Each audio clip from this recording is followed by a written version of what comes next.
आपण पाहत आहात बागलाण वृत्तांत, खबरबात महाराष्ट्राची।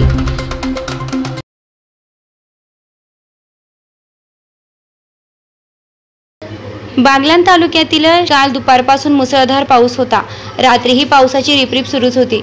शिरपूरवडे येथील रहिवासी शांताबाई बाबूराव सोनवणे हे मजुरी करणारी महिला आपल्या कुटुंबियांसोबत मातीच्या घरात राहत होती। रात्रीचे जेवण करून कसेबसे हा परिवार त्या मातीच्या घरात आडोशाला बसून होते, तर लहान मुले झोपी गेले होते। पण दुर्दैवाने रात्री अचानक कोसळण्याचा आवाज आला व तो परिवार भर पावसात आपला जीव वाचवण्यासाठी घर सोडून बाहेर पडले आहे। क्षणार्धात होत्याचं नव्हतं झालं आणि रात्री जेवण करून घरात असणारा परिवार उघड्यावर पडला। मुसळधार पावसामुळे घर कोसळले, यामुळे घराचं सर्व नुकसान झालं आहे।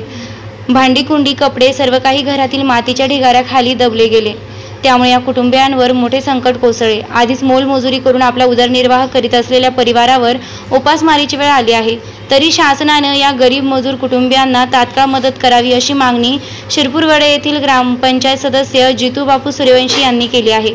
या घटनेचा पंचनामा करून सदर परिवारास शासनाने नुकसान भरपाई देण्याची मागणी परिसरातील नागरिकांनी केली आहे। बागलाण वृत्तांतासाठी गणेश खरोटे, नामपूर।